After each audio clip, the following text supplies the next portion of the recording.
আমি জানি পিছনের ডিসক্লেমারটা আপনি আপনার প্যারেন্টসের অ্যাডভাইসের মতো ইগনোর করছেন, but before we start the show, আপনি যদি ইজিলি অফেন্ডেড হয়ে যান বা আপনার বন্ধুরা যদি আপনাকে সবসময় বলে তো তুই সব কিছুতে মাইন্ড করস কেন, তাহলে এই শোটা আপনার জন্য না। আর শিক্ষণীয় কিছু যদি এই শোতে খুঁজেন তাহলে তো এটা দেখবেনই না। আমি কমেডিয়ান, শিক্ষিত হইলে কি এই শো করতাম? অলসো আপনি যদি আশেপাশে কোনো প্যারেন্টস থাকে তাহলে একটু আসতেছি বলে অন্য রুমে চলে যান। এটা কোনো 5 সেকেন্ডের অ্যাড না যে অকওয়ার্ড একটু ওইদিক ওইদিক তাকায় ইগনোর করবেন। এটা একটা 1 আওয়ারের শো, সো অনেক অকওয়ার্ড মোমেন্টস থাকবে। Anyways, bye bye. It's weird, man. এই দেশে থাকা, এই দেখে বাঁচা is getting super annoying. Do you guys agree? Do you guys feel like, এই দেশে আমাদেরকে দিয়ে কিছু হবে না? Do you guys wanna move to Canada? আমি ডিসাইড করছি আমি চলে যাব। আমি আর থাকবো না। প্রবলেম একটাই, টাকা। আশিক ভাইয়াকে সব কিছু তো উনি করে দিবে না। তুমি যাইতে চাও কেন? কি করো তুমি? কোথায়?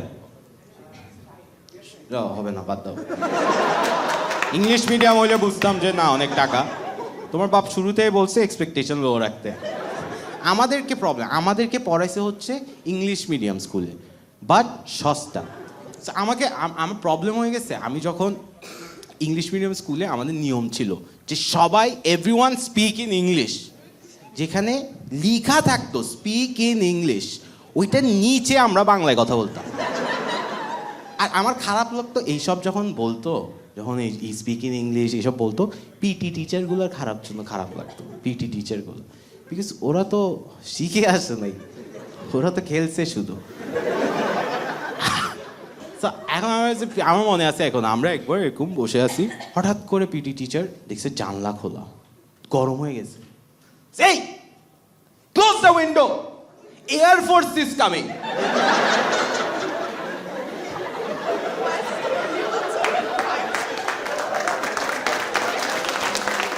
কি পিটি টিচার ওয়ার্স্ট টাইমে বকা দিত আর সবাই হাসতো, সবাই। আমার মনে আছে আমার ফেভারিট পিটি টিচার, আমরা খেলতেছি এভাবে, একটা ছেলে ও ফুটবল খেলতেছে আর একটা মেয়ে ফোনে কথা বলতেছে, পিটি টিচার ফিউরিয়াস, বাংলায় সুদানি ফোয়া বলতে গেছে কিন্তু ইংলিশে গালি দিতে হবে, চিল্লায় বলছে, এই ইউ প্লে বয়, এই you play boy, call the call guard,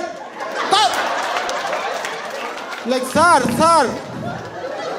আপনি ও মা কি ডাকতেছেন একটা মেয়েকে, আপনি রিল্যাক্স করেন, আমি বলতেছি। আমাকে যেটা বলছে ওইটা শুনলে তোমরা মারা যাবে শুনতে, বিকজ আমি মারা গেছিলাম।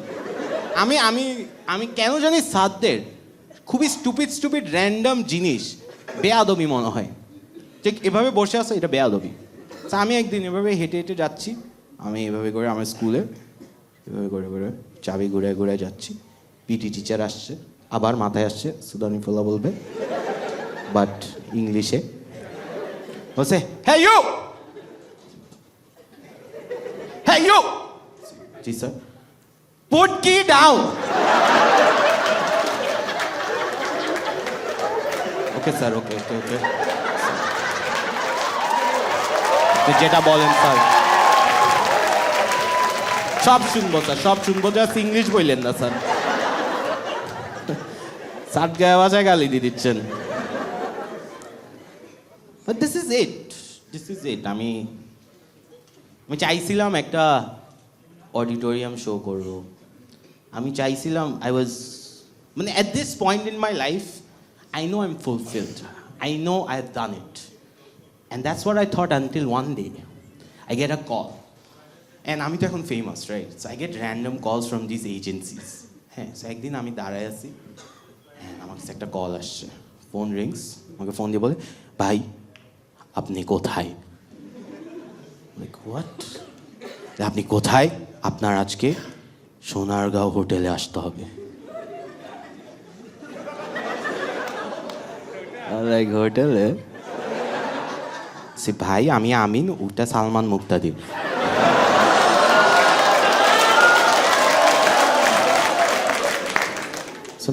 না জানি, আমি জানি, আপনাকে একটা প্র্যাঙ্ক করতে হবে, প্র্যাঙ্ক। বলছি ছিউ ভাই এগুলো আমি করি না, ওটা তহিদ আফ্রিদি ভাই প্লিজ বিশ্বাস করেন। বলছে না না না না ভাই। বলছে না আমি করবো না, আমার একটা ক্লাস আছে। বলছে ভাই ইন্ডিয়ান টিমের উপর করতে হবে। বলছে, ভাই কোথায় আসতে হবে বলেন। বলে, কার উপর করবেন এটা বলতে পারবো না, কিন্তু আপনার আজকে রাতে আসতে হবে। বলছে কি বিরাট কোহলির উপর? বলে হ্যাঁ, আপনি কেমনে জানেন?